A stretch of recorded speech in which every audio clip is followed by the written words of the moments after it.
नामदेव जी महाराज अपने इस अभंग में मूर्ति पूजा का विरोध करते नजर आते हैं। इनका मानना है कि ईश्वर का कोई रूप नहीं है, वो तो हर जगह और हर चीज में विद्यमान है।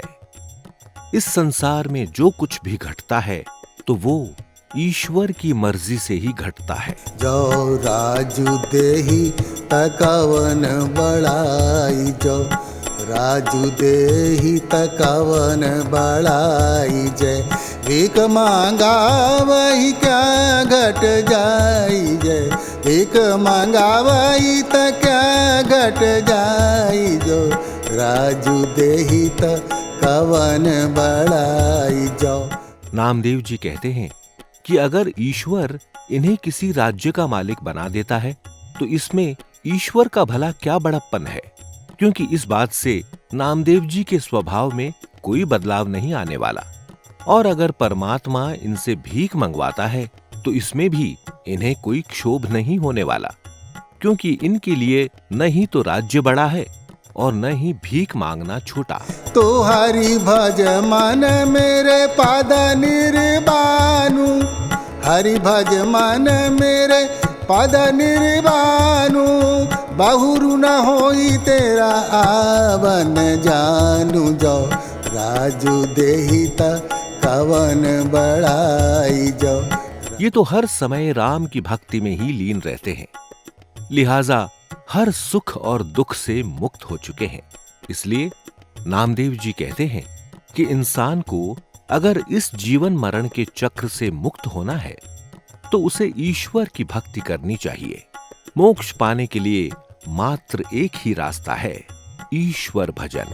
सब ते उपाय भरम भुलाई, सब ते उपाय भरम भुलाई, जिस तू देवही तिसही बुझाई, जिस तू देवही तिसही बुझाई, सतगुरु मिलाए ते सहसा जाई, सतगुरु मिलाए तो सहसा जाई, किसु हऊ पूजऊ दूजा न दरी न आई, किस हऊ पूजऊ दूजा न दरी न आई, जो राजू देही कवन बड़ाई। जो नामदेव जी यहाँ ईश्वर से शिकायत भी करते हैं।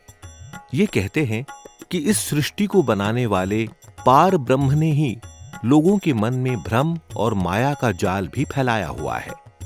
जिस किसी आत्मा को ईश्वर सद्बुद्धि देता है तो वो अपनी मुक्ति के लिए एक सक्षम गुरु की तलाश कर लेता है, जो उसके मन की दुविधा को दूर करके ईश्वर से उसका साक्षात्कार करवाता है, और वो जीव ईश्वर को पाकर अपने आप को सांसारिक मोहमाया से दूर कर लेता है। एकाई पाथर की जय भाऊ, दूजाई पाथर धरिए पाऊ, एकाई पाथर की जय भाऊ, दूजाई पाथर धरिए पाऊ, जे ओहु देवता ओहु भी देवा, जे ओहु देवता ओहु भी देवा, कहे नाम देव हम हरि की सेवा, कही नाम देव हम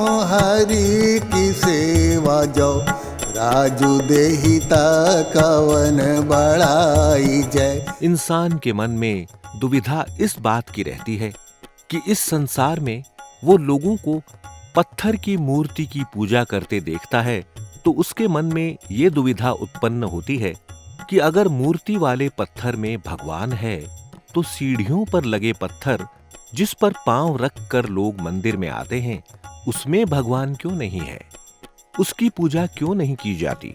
उसकी इस दुविधा को एक सुलझा हुआ गुरु ही दूर कर सकता है। नामदेव जी कहते हैं कि अपने गुरु की शरण में जाने के बाद ही इन्हें ज्ञान हुआ कि मूर्ति पूजा व्यर्थ है। ईश्वर पत्थर में नहीं बसता, वो तो निराकार है, उसका कोई रूप नहीं है, हर जीव में उसका वास है। इसलिए अब वो निराकार परमेश्वर की ही आराधना करते हैं। राजू देहित कवन बड़ाई जो, राजू देहित, राजू देहित, राजू देहित कवन बड़ाई।